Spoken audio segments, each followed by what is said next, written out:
la carte qui gagne. L'information cette année, c'est nous. Plus de proximité, plus d'investigation, plus de diversité, plus de punch et du tolus. Tous les dimanches, chez vous, à partir de 20h30.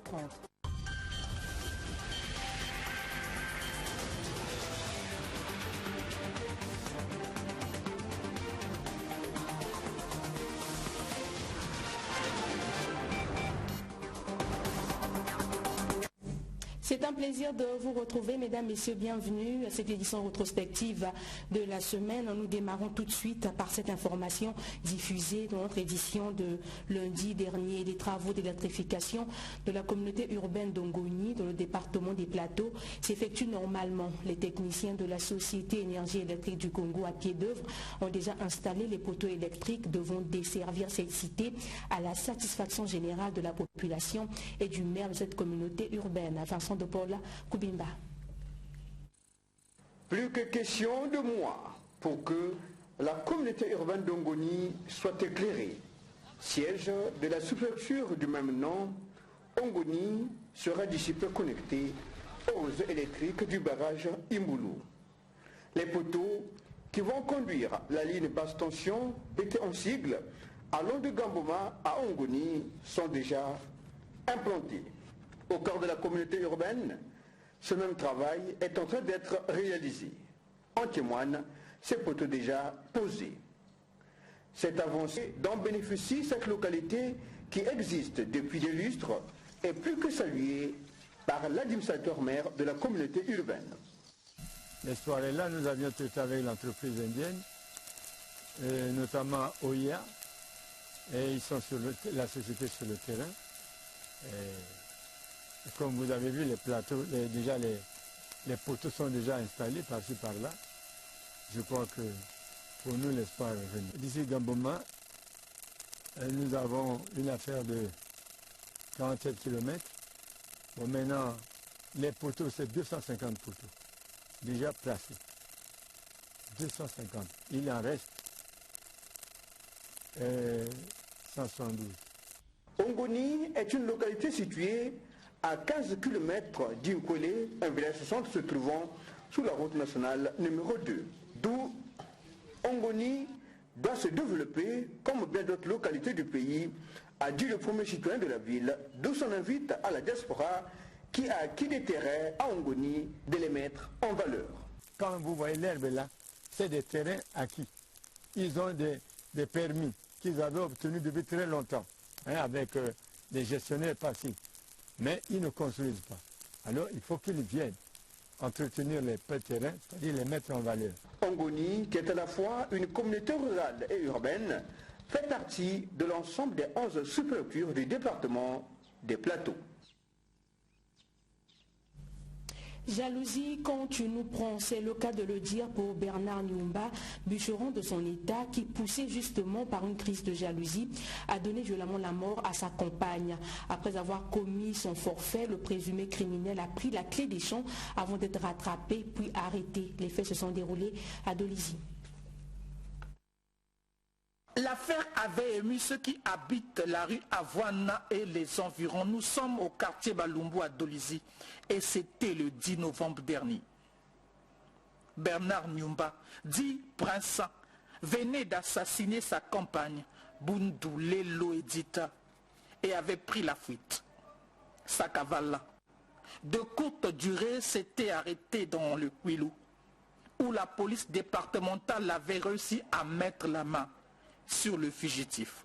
J'étais d'abord remercier la coopération tout azimut avec la police du département du Kwilu, qui aussitôt, après avoir commis son forfait, ce monsieur se trouvait tout de suite à Point-Noir, dans sa cabane. Il a vite été repéré par les services de Point-Noir. En tout cas, cette coopération va vraiment fait plaisir. Maintenant, la population de Dolisie, je dirais vraiment qu'elle se tienne tranquille. Dolisie n'est pas un champ de bataille, c'est pas possible. Ça passera pas. La police est au chevet de la population. Donc, quel qu'en soit, tout ce qui se passera, ils ont le droit d'informer la police pour que nous agissions à temps plutôt.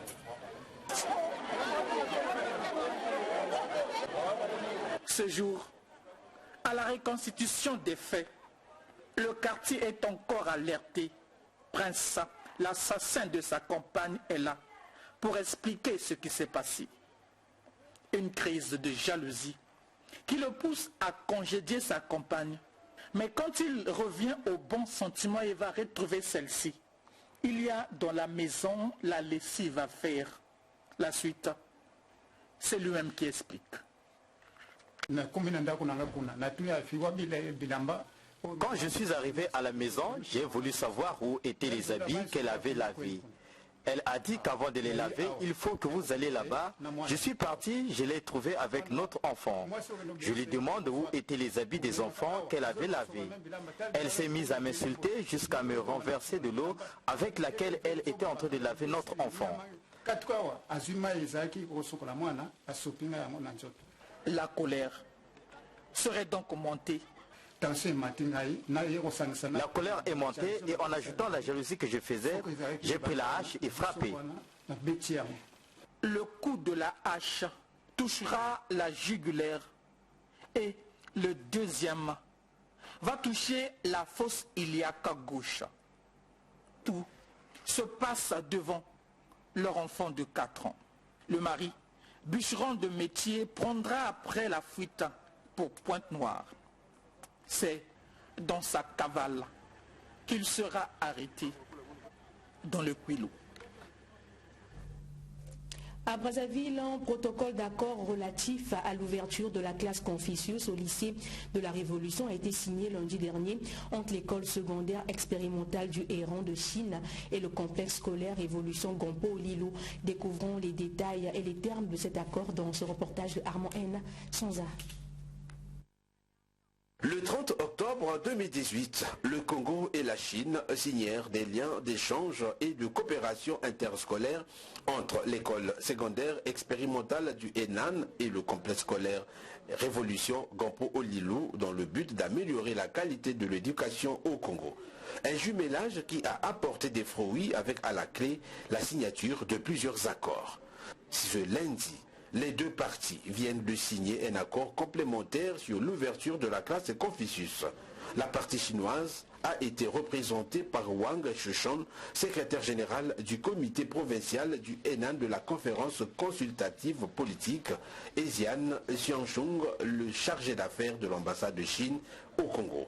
Et la partie congolaise par Firmin Ngala, proviseur du complexe scolaire Gompo Olilo, et de David Boké, inspecteur de l'enseignement primaire et secondaire. Le tout chapeauté par le directeur du cabinet du ministre Anatole Koliné-Makosso.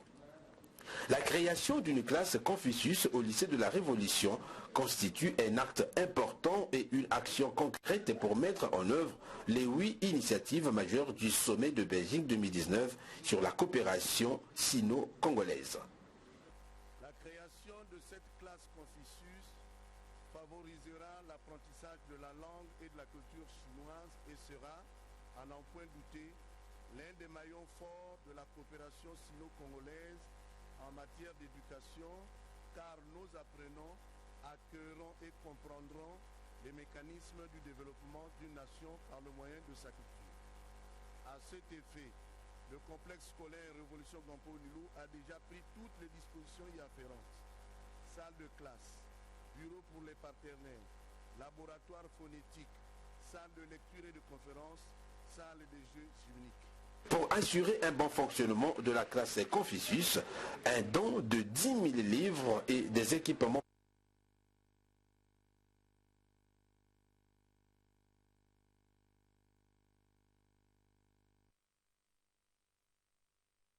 question de se faire une idée sur le fonctionnement de cet établissement scolaire public. Placé sous le thème « Vision commune pour une alimentation et une agriculture durable dans la sous-région », le Forum parlementaire d'Afrique centrale sur la sécurité alimentaire et nutritionnelle s'est ouvert mardi dernier au Palais des Congrès sous le patronage du président de la République, Denis Sassou Nguesso. Giscard Maungu. L'objectif est clair. Créer un réseau des alliances parlementaires de la sous-région Afrique centrale pour la sécurité alimentaire et nutritionnelle. On parle de la sécurité alimentaire et nutritionnelle, bref, de la nourriture. La nourriture représente l'amour. Dans le repas de fête, qu'une famille prépare pour l'anniversaire d'un enfant, la nourriture représente la communauté. Dans les cris et les rires des adolescents qui partagent une collation après l'école, la nourriture représente la joie. Quand on déroule les chiffres, c'est préoccupant. 821 millions de personnes souffrent de la faim dans le monde. 220 millions de ces personnes sont en Afrique subsaharienne. 2 milliards de personnes souffrent de carences en micronutrition essentielle, quand 2 milliards d'adultes et 41 millions d'enfants sont en surpoids. Le temps n'est donc plus à la théorie, aux incantations inutiles. Il faut bien passer à l'action. Denis Sassou Nguesso l'a dit à la tribune de ce forum. Plus que jamais, l'heure est à l'action. Au-delà de leur dimension politique incontestable et en dépit de la nécessité d'instaurer des instruments juridiques garantissant la sécurité alimentaire en Afrique centrale, les avancées sanitaires ne seront opérées qu'au prix d'un travail acharné et persévérant de femmes et d'hommes mobilisés dans le secteur agricole. Le président de la République plaide pour que l'Afrique centrale soit le grenier continental.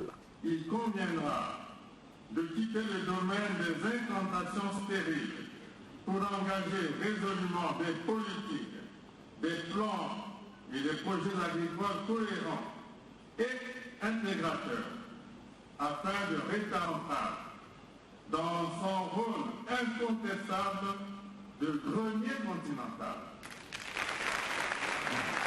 4 jours pour ces parlementaires de réfléchir sur la sécurité alimentaire et nutritionnelle. Les axes principaux de ce forum sont entre autres la validation des textes juridiques du réseau des alliances parlementaires de la sécurité alimentaire et nutritionnelle, informer les parlementaires sur l'importance de la sécurité alimentaire et nutritionnelle. Bref, il s'agit d'informer les parlementaires sur la problématique et les enjeux de la sécurité alimentaire et nutritionnelle.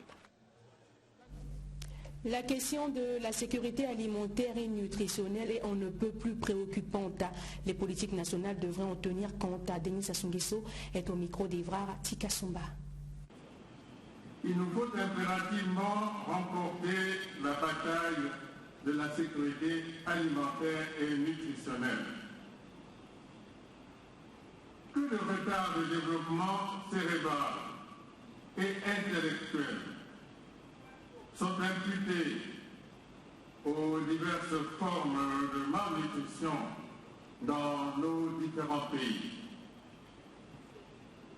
Que des échecs scolaires sont engendrés par la disponibilité alimentaire insuffisante dans les familles et les écoles.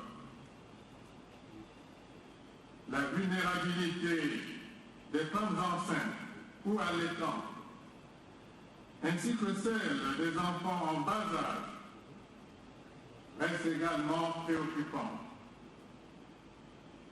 Toutes ces évocations resteront sans suite tant que nos États ne réussiront pas à faire en sorte que la nourriture disponible devienne notre médicament quotidien de base par sa qualité et ses vertus protectrices, voire curatives, devant la maladie. Il ne suffit pas seulement d'imaginer ou d'esquisser des formules pour lutter contre la malnutrition, mais il faut surtout prêcher par l'exemple. Le président de la République, Denis Sassou Nguesso, a d'ailleurs invité les parlementaires à se tourner vers le travail de la terre. Les parlementaires sont appelés à donner le bon exemple dans le domaine de la sécurité alimentaire et nutritionnelle.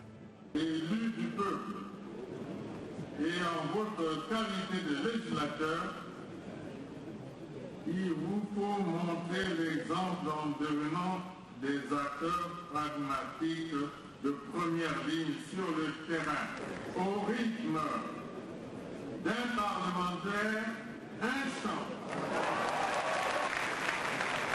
De préférence,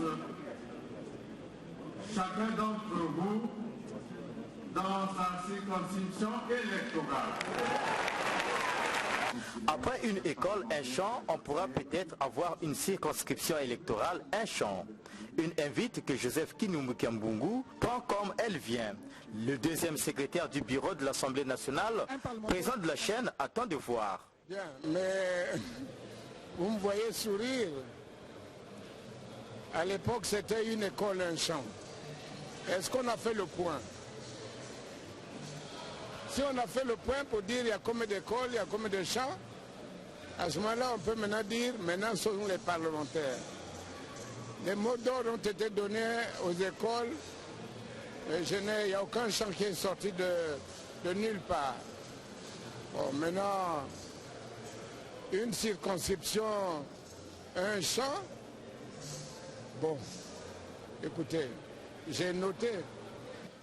Qu'à cela ne tienne, tous ici se conviennent sur la nécessité d'une action commune qui appelle et interpelle les consciences de tous. Au regard de ces statistiques, nos efforts et notre engagement doivent s'aligner à ce challenge pour atteindre les objectifs de développement durable à l'horizon 2030. Pour ce faire, la nécessité d'une action commune qui appelle et qui interpelle tous les acteurs qui interviennent dans le processus d'accélération pour l'atteinte de l'ODD 2 est plus que nécessaire pour inverser les tendances. C'est le 21 novembre prochain que les rideaux de ce forum vont baisser. Dans la suite de ce 24/7, la délégation de l'Union européenne au Congo a échangé cette semaine avec les journalistes de la place au sujet des droits de l'enfant à l'occasion de la célébration le 20 novembre 2019 de la Journée internationale des droits de l'enfant. Les explications de Armel Christian Zinganyoko. C'est une quinzaine des droits de l'homme, riche en événements qui coïncident avec 6 journées internationales en lien avec les droits humains. La Journée internationale des droits de l'enfant, la Journée internationale de lutte contre les violences faites à la femme, la Journée mondiale de lutte contre le VIH, la Journée mondiale des droits de l'homme, pour ne citer que ceux-là. 6 célébrations porteuses de valeurs fortes comme la liberté, l'égalité, la solidarité et la dignité.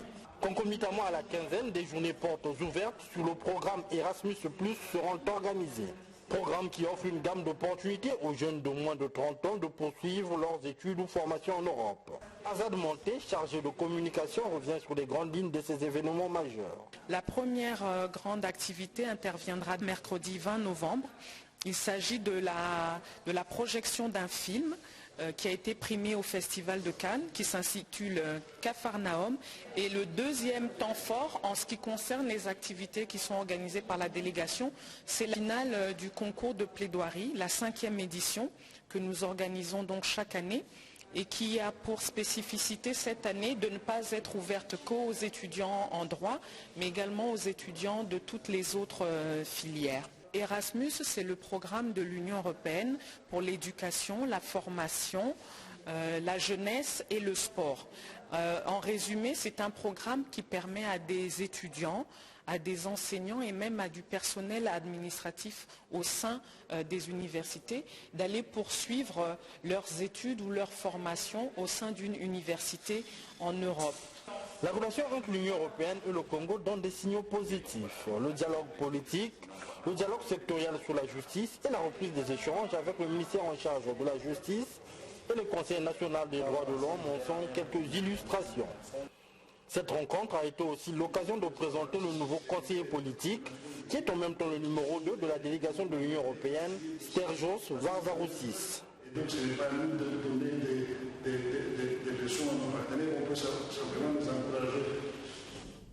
Brazzaville a abrité les travaux de la 23e réunion du comité des experts et directeurs généraux des douanes de la région Afrique occidentale et centrale de l'Organisation mondiale des douanes. L'interconnexion des systèmes de transit et de gestion des risques régionaux ont été entre autres les points inscrits à son ordre du jour. Cette 23e réunion du comité des experts et des directeurs généraux des douanes de la région Afrique occidentale et centrale de l'Organisation mondiale des douanes offre l'occasion de prendre connaissance et de réfléchir sur les défis qui interpellent les administrations douanières. Elle propose également des solutions idoines en vue d'améliorer l'efficacité des administrations douanières et leur performance. Durant 3 jours, les experts vont ainsi débattre des questions qui s'articulent essentiellement autour de l'interconnexion des systèmes de transit en Afrique occidentale et centrale, qui renvoie aux recommandations de la 24e conférence des directeurs généraux des douanes tenue à Bangui en Centrafrique et le partage d'expériences nationales sur des thèmes d'actualité. La rencontre de Brazzaville permet également de préparer la prochaine conférence des directeurs généraux des douanes de la région AOC qui aura lieu en mars 2020 à Cotonou au Bénin. Le Congo a été représenté par le directeur général des douanes, Guénolé Bongokoumou, et Henri Lundu, directeur de cabinet représentant le ministre des Finances et du Budget. La République du Congo est très honorée d'accueillir cette 23e réunion des experts des administrations douanières. Durant 3 jours, vous aurez à vous pencher sur l'examen des différents points inscrits à l'ordre du jour de vos assises, notamment des questions douanières diverses liées aux fonctions des administrations des douanes de vos pays respectifs, les avancées relatives à l'interconnexion des systèmes de transit et la gestion des risques régionaux dans notre sous-région douanière. Je ne doute pas, chers experts, que, convaincus de votre compétence et de votre savoir-faire, vous examinerez tous ces dossiers en profondeur et avec esprit critique afin de permettre à la 25e conférence des directeurs généraux des douanes d'arrêter des orientations pertinentes et salutaires dans le cadre des réformes multiformes si nécessaires de l'administration douanière. Le comité des experts se réunit 2 fois par an. Son mandat consiste à suivre les initiatives des réformes des 23 douanes que compte la région AOC de l'OMD. La Guinée équatoriale, qui assure la vice-présidence, est en fin de mandat. Pour cette année 2019, l'OMD a choisi comme thématique frontières smart, c'est-à-dire surveillées avec des technologies modernes autrement plus sûres pour des échanges commerciaux fluides et des mouvements sans entrave des personnes et marchandises. Ouvert mardi dernier, les travaux de cette réunion ont pris fin jeudi dernier. Changeons de chapitre à présent. Au quartier Kombo, les dégâts causés par les pluies sont devenus légion. La pluie du mardi à mercredi n'a pas fait exception. Avec son cortège de malheurs, on compterait une perte en vie humaine. Regardez. C'est la nuit à Kombo Mantari, il pleut. Dans des maisons, c'est la hantise des dégâts de pluie. Le lendemain, chacun peut constater ces dégâts. Un pan du mur de cette maison est à terre. Dans cette autre maison, les eaux de pluie ont tout emporté. À plusieurs endroits, les mêmes problèmes. La pluie est passée par là. C'est un conduit d'eau qui s'est coupé et on fait ce qu'on peut pour avoir le liquide précieux. Un peu plus loin, dans cette parcelle, la pluie a eu raison de la patience du propriétaire qui a jugé bon de déménager. Il avait pourtant protégé sa parcelle de béton tout autour. La furie de la pluie a eu raison de la construction et le ravinement a posé ses tentacules. Vous avez vu en bas, là, la population, c'est un militaire, c'est un officier supérieur qui a déjà perdu le moral, qui s'en va. Devant chez lui, après c'est une école. Ce matin, les enfants n'ont pas pu traverser l'érosion pour arriver à l'école. Les dégâts sont énormes dans ce secteur. Il n'y a personne qui puisse venir intervenir. Nous avons pu faire quelque chose dans la mesure du possible, mais tout a été emporté par les eaux. Mais de l'autre côté, c'est la parcelle d'un voisin. Le voisin qui est un membre du gouvernement. Malheureusement, jusque-là, malgré nos cris de détresse, il n'y a aucune action qui puisse faire que nous parents à tout ce qui vient des pluies. Bon, et voilà les conséquences. Les cas de désespérance pour cause de pluie ne manquent pas. Et beaucoup ici indexent les travaux de cette société. On constate que les travaux amorcés par les Chinois, que nous pleurions d'ailleurs de tous nos cœurs, mais apparemment il y a comme un système technique qui ne permet pas les eaux de couler comme ça se passait il y a à peine 3-4 mois. Depuis, c'est la peur qui a gagné tout le monde. Eux qui voient leur quartier partir après la colère de la pluie. Avant-hier, on a déjà de l'autre côté de la ruelle, il y a une grande femme qui est morte. On est parti ramasser le corps vers l'arrêt Capitaine là-bas. Toujours les eaux de ce... Donc le corps est passé par notre ruelle ici jusqu'en bas là-bas. Elle est tombée derrière la télé là-bas et on est parti. Et on va ramasser les cadavres jusqu'à quand? Ils ne croient pas, si bien dire, cette pluie a aussi causé la mort chez une dame après celle d'il y a quelques jours.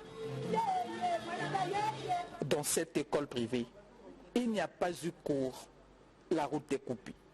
L'école est vraiment fermée et donc les gens vont quitter le quartier. Depuis, la pluie est devenue le pire cauchemar pour tous ceux qui habitent ce quartier. Les pluies diluviennes qui s'abattent sur la ville capitale Brazzaville ne sont pas sans conséquences sur les habitations et voies urbaines du 7e arrondissement Filungamaba. Ce phénomène de dégradation des routes devenant de plus en plus accéléré pourrait, si l'on y prend garde, faire perdre cet arrondissement, mettre cet arrondissement dans un état d'isolement. Suivez. Dégradation des rues, avenues et ronds-points dans la ville capitale. Dans ce registre des avenues et ronds-points, compliquant la tâche aux usagers, il y a lieu de compter l'avenue de la Base et le rond-point Mououmi situé dans le 7e arrondissement de Brazzaville, Filou. Si partir de la frontière, l'on peut rouler aisément, mais à hauteur de la rue de bus de Ségier, mieux la ferme, il y a de réels soucis. Ensablement de la chaussée par ici, canalisation bouchée par là, troubillant sur la chaussée, tel est le triste constat que fait plus d'un observateur voulant atteindre le siège du 7e arrondissement Filou. Le pire de ce phénomène pluvieux, l'influidité de la circulation. Ce n'est pas tout. Sur cette avenue, le rond-point Mououmi subit aussi cette dégradation à chaque goutte de pluie.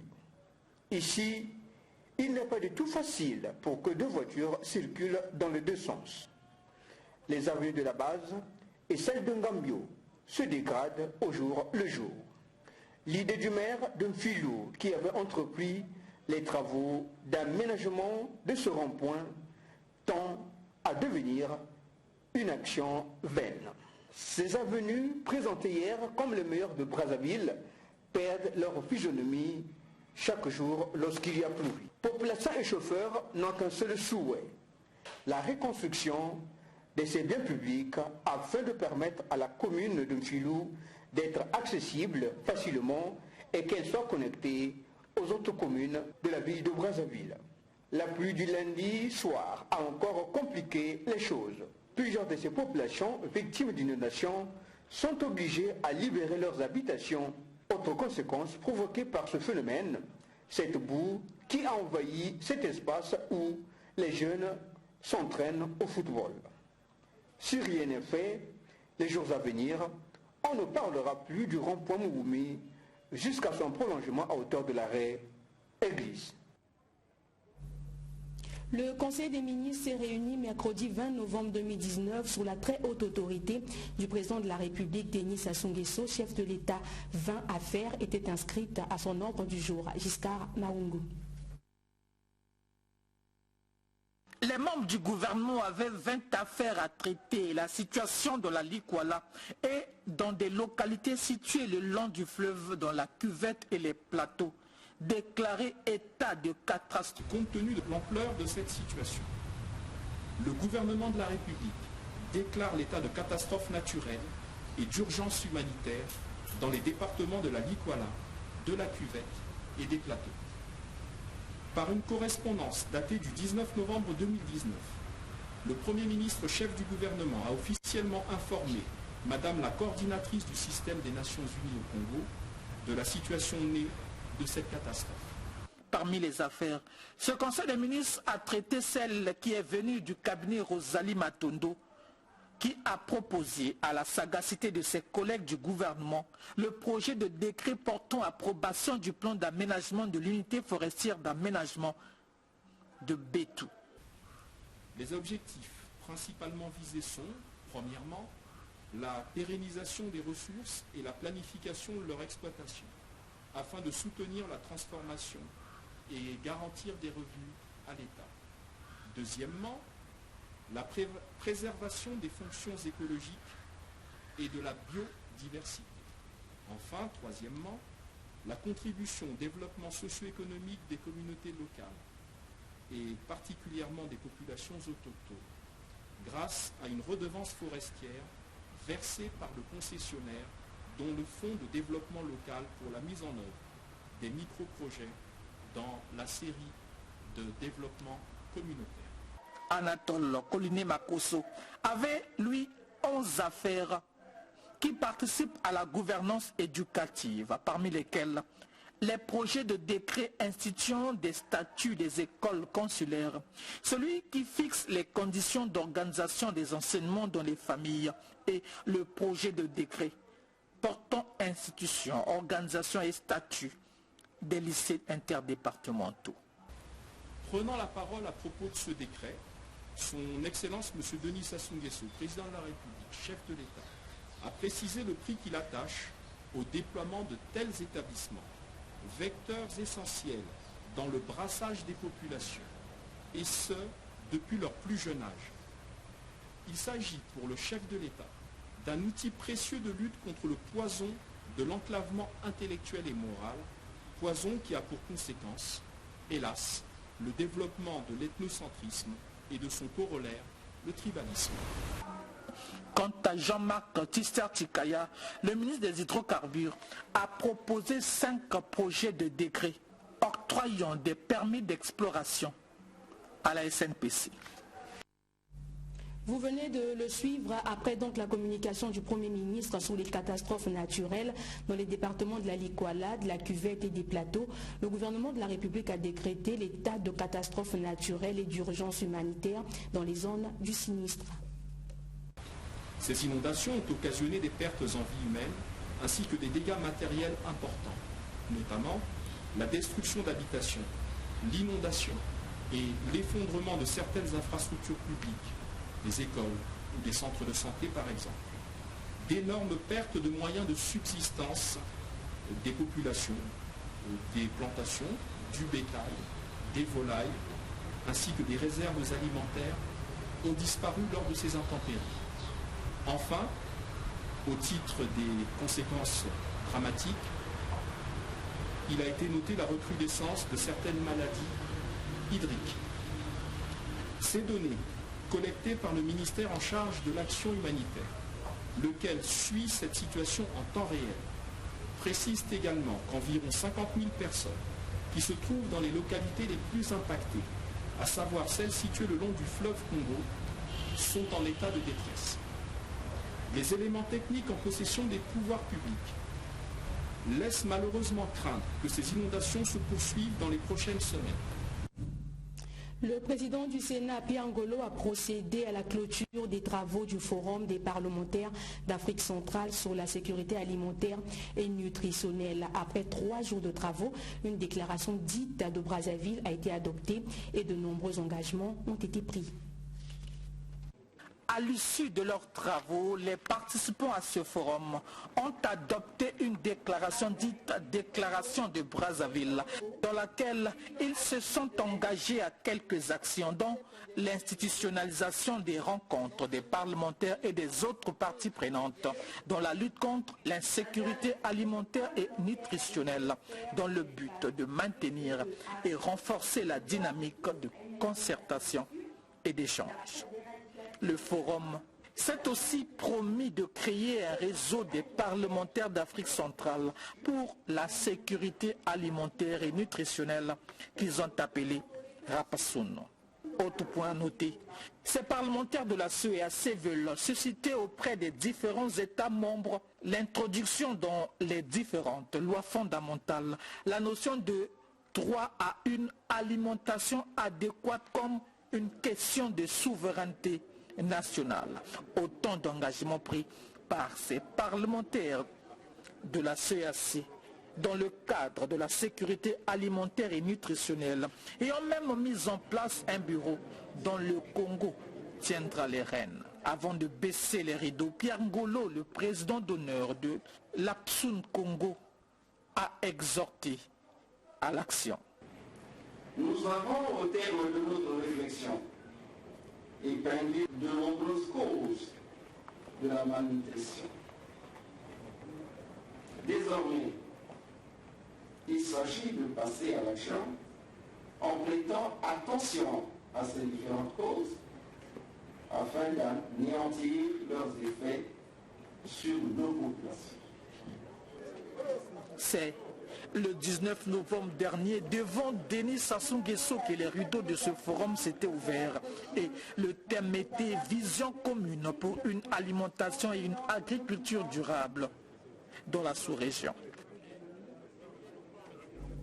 Et puis on rappelle, une vingtaine d'élèves du collège d'enseignement technique féminin CTF 8 mars ont bénéficié d'une formation en hôtellerie pendant 4 jours à la faveur de la semaine de promotion de la cuisine italienne au Congo, dont les activités ont été lancées mercredi par la ministre du Tourisme et de l'Environnement, Armand Sanza. La cuisine italienne a l'honneur en République du Congo pour la 2e fois. Mais sur le plan mondial, la célébration est déjà à sa 4e édition depuis 2016.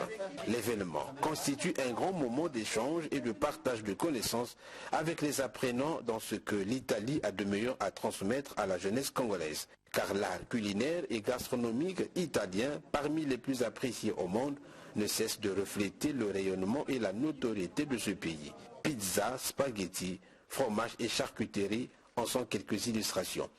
La semaine de la cuisine italienne au Congo, Arlette Soudonono souhaite que cette expérience culinaire se renouvelle d'année en année afin de permettre aux jeunes Congolais intéressés par le métier du tourisme et de l'hôtellerie de progresser dans leur savoir-faire au contact de l'expérience et de l'expertise italienne. Pour l'ambassadeur d'Italie au Congo, Stefano De Leo, ces instants sont une occasion de partager leurs valeurs et traditions gastronomiques. La semaine de la cuisine italienne dans le monde a au cœur aussi des messages clés. L'alimentation est le besoin le plus fondamental de l'homme. Elle est essentielle à sa vie et à son développement.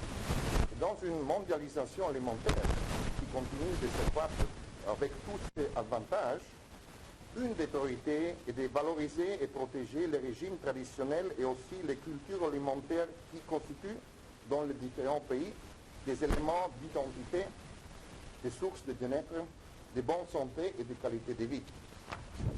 26 élèves du collège d'enseignement technique féminin 8 mars vont bénéficier d'une formation de 4 jours sur l'hôtellerie avec les spécialités. Cette formation va être donnée par 3 chefs cuisiniers italiens de renommée qui ont effectué le déplacement de Brazzaville, une grande première dans la sous-région. Dans la visite guidée des lieux, la ministre du Tourisme et de l'Environnement, Arlette Soudonono, a exhorté les apprenants à aimer le métier, d'avoir la passion de la cuisine, à se donner à la formation et ne pas la subir. Une opportunité que la gastronomie offre dans le secteur de la formation technique professionnelle au bénéfice des nouvelles générations. Revenons une fois de plus sur cette actualité, ensablement de terrain par ici, inondation de parcelles par là, occasionnant ainsi, on va dire, mouvement et déplacement des populations au quartier Italie à Filou. Ces dégâts provoqués par les fortes pluies diluviennes sont énormes. Suivez. Il y a péril en la demeure en Filou, plus précisément dans les quartiers Ngambio, en amont et en aval du quartier Italie. Nous sommes sur l'avenue Ngamaba, en face de la station Afrique. Dans ce quartier, proche de l'aéroport, les populations se sont réveillées il y a 72 heures, les pieds dans l'eau. Les pluies diluviennes qui se sont abattues dans la ville capitale, notamment dimanche à lundi, puis mercredi à jeudi, et jeudi-vendredi, ont causé d'importants dégâts matériels aux habitants du dit quartier. Plusieurs maisons ont été inondées et certaines de ces populations l'ont débaptisé le cimetière des maisons. Ce quartier risque d'être rayé sous la cartographie des quartiers de la ville de Brazzaville. Pour tenter d'éviter le pire, certains propriétaires des parcelles sont obligés de construire des digues de murs à chaque entrée de parcelle pour empêcher l'eau de s'infiltrer dans les parcelles. M. Bavoueza avait intégré le quartier depuis 2009 et il ne comprend toujours pas cette indifférence dont ils sont victimes de la part des pouvoirs publics. C'est très triste, c'est vrai que vous-même vous constatez, je ne sais pas ce qu'on pourrait dire. Même les maisons à étage, le niveau a été pratiquement 50% du sous-bassement, hein, pour ne pas dire du goudron qu'on avait érigé les années 2011, quand nos jours, pratiquement il a pris à hauteur au moins un volume de 2,50 m de hauteur, là où nous sommes. Donc je ne saurais pas quelle est la question. Nous remettons à ceux qui dirigent cette nationale, surtout l'organe exécutif, j'entends par là les membres du gouvernement, si vraiment ils pourraient porter un concours, parce que quand même c'est l'un des quartiers les plus vieux de Brazzaville, parce que c'est un quartier qui court depuis les années 1960, 61, 62, parce que nous sommes les voisins de l'aéroport Maya-Maya. Ruelles et avenues totalement ensablées, mobilier dehors, cours de la parcelle remplie d'eau et de boue, tel est le décor que présente actuellement ce quartier chaque fois qu'il pleut. Normalement, c'est un problème de catastrophe naturelle. Donc, l'assistance vis-à-vis de nos autorités, c'est ce que nous sommes en train de déplorer. Et il y a eu même des circonstances plus graves à l'intérieur là-bas, là où on a même besoin des sapeurs-pompiers pour sortir les personnes âgées dans des maisons. Mais nous demandons l'assistance. C'est l'assistance, l'aide, surtout les personnes âgées. 61+, tel qu'ici là, la parcelle que vous voyez là où il y a le portail vert là, il y a une maman, elle est tombée malade d'abord par rapport à la situation. Hein? Et aujourd'hui, on la déporte de là pour qu'elle soit sinistrée aujourd'hui. Mais le quartier et l'arrondissement, le maire et le député, les membres du gouvernement, ils sont où pour ça là? Cette situation vient de paralyser plusieurs activités dans la zone. Et pour éviter le pire, certains ont été contraints de quitter leur domicile pour trouver un abri ailleurs.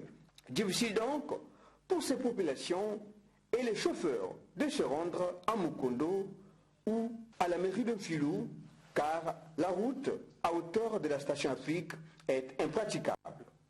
Les chauffeurs de taxi-bus et des voitures communément appelées Sanson ont créé un terminus de bus de circonstance. Il faut un autre bus pour rallier Mukondo pour les passagers embarqués depuis Filou. Évitant l'ensablement du rond-point Moumi, une déviation a été créée. Là aussi, il y a des soucis. L'incompréhension des transporteurs crée des embouteillages sur la chaussée et sur cette voie de déviation. Ce ciel qui s'est assombri hier a fait battre la chamaille aux populations qui craignaient le pire. Cette avenue qui subit le phénomène d'ensablement à chaque saison de pluie avait été construite pendant l'année 2002. Elle n'était pas bien canalisée. Toutes les eaux en provenance du quartier Sadelmi et la zone de Tilampo viennent chuter à cet endroit. C'est dans le cadre de l'application des termes de la loi et textes en vigueur que le directeur de la répression des fraudes commerciales, Florian Nikes-Voulalé, a procédé à la mise en garde des commerçants exerçant leurs activités au Congo sur l'affichage des prix des denrées vendues dans les marchés, faute de quoi ils s'exposeront à la rigueur de la loi. Le directeur de la répression des fraudes commerciales a véritablement saisi la balle au bon. Florian Nikes-Voulalé n'est pas passé par 4 chemins pour rappeler les commerçants à l'ordre. Des comportements déviants sont en effet observés, perpétrés par des commerçants véreux en cette période qui précède les festivités de fin d'année. Les commerçants sur toute l'étendue du territoire national, dit-il, doivent désormais afficher les prix des denrées vendues car l'on constate malheureusement la hausse vertigineuse et sauvage des prix dans les marchés, une hausse qui taraude de plus belle le pouvoir d'achat du Congolais. À partir de maintenant où je parle, syndicats comme l'autre, ils doivent demander aux commerçants d'afficher les prix. Aujourd'hui, vous achetez la boîte de tomates à 100 francs. Demain, vous venez, c'est 150. Mais c'est selon les humeurs. Le Congolais, c'est moi. Le Congolais, c'est vous. Et même ceux qui gaspillent, c'est eux aussi les Congolais. Vous croyez que quelqu'un qui vend un carton qui était à 7 000 ou 8 000, aujourd'hui, le carton est à 13 000? Mais donc, ils ont su que le contrôle a été saisi et le ministre a donné des instructions fermes, ils ont commencé à baisser les prix. Là, je ne suis pas encore arrivé au marché. Je vous dis seulement, de lundi jusqu'à le 31 décembre, nous serons présents sur le marché congolais. Je ne dis pas Brazzaville, congolais. Florian Niquez-Mvoulalia parle de quelques défaillances observées sur le contrôle concernant l'affichage des prix des denrées alimentaires. Ces équipes, précise-t-il, descendront dans les marchés à compter de lundi prochain, ce jusqu'en fin décembre pour ce faire. Autre sujet qui fâche, l'infiltration de la bière étrangère qui menace dangereusement, martèle-t-il, nos industries de fabrication de boissons, à savoir Brasco, Bralico ou alors Rajek. Ces brasseries locales ou bien l'autre là produisent beaucoup de boulot. C'est un réservoir d'emploi. Ils payent aussi les patentes. Ils payent aussi les impôts, comme disons, tout ce qui est afféré aux droits, aux taxes du Congo. Kuka, ou je ne sais pas quelle boisson là, qui est en train d'envahir le truc. Pour ces boissons-là, s'ils sont intelligents, qu'ils les retirent. Mais nous allons casser ces bouteilles-là. Le directeur de la répression des fraudes commerciales dit avoir reçu des instructions fermes de la part du ministre du Commerce qui avait évoqué cette augmentation dernièrement devant les parlementaires. Avant de boucler cette édition rétrospective de la semaine, retenez que samedi, un séminaire de formation à l'attention des associations des scouts a été organisé par l'Organisation mondiale du mouvement scout. Pour l'histoire, l'association des scouts est un mouvement qui propose aux jeunes filles et garçons sans distinction d'origine, de race ni de religion, une vie d'équipe et de foi. Le reportage est signé Irma Okonziou, Roland Nyakikili.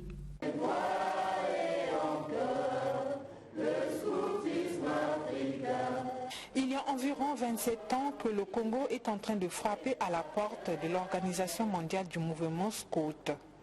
Et pour intégrer cette grande famille, il faut au préalable remplir quelques conditions, notamment celle d'avoir une seule organisation scout au Congo. Pour matérialiser cela, un séminaire de formation à l'attention des responsables des associations scouts avec l'Organisation mondiale du mouvement scout OMS en sigle est organisé ce samedi à Brazzaville. Au cours de ces retrouvailles d'une journée, le directeur de la région Afrique de l'OMS n'a pas manqué d'exhorter les responsables de cette organisation œuvrant au Congo à travailler ensemble pour remplir leur mission, celle liée à l'encadrement des jeunes. En venant ici, j'avais eu aussi la chance de recevoir au Bureau régional Afrique à Nairobi, qui officiellement, en des centres opérationnels, nous appelons centre de soutien, parce que le rôle c'est de soutenir les associations scouts nationales, a émis aussi le souhait de voir les Congo rejoindre la grande famille. Mais cette adhésion ne se fera que par la volonté des amis du Congo.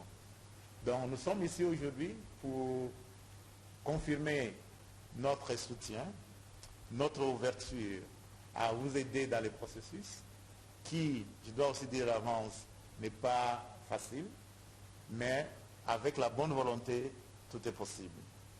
L'OMS est le seul mouvement de la jeunesse qui a totalisé 112 ans avec 56 millions de jeunes adhérents au monde, a-t-il indiqué. Ouvrant les assises, le directeur général de la jeunesse, Gaston Toadi, a invité les participants à bien intérioriser les notions qui seront enseignées pour les mettre en application dans leurs organisations respectives. À titre de rappel, ce mouvement d'éducation par action renaît au Congo à la faveur de la conférence nationale.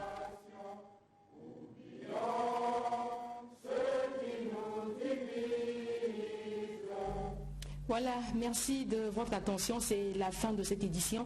Je vous retrouve ce lundi à 20h30. S'il plaît à Dieu. Au revoir.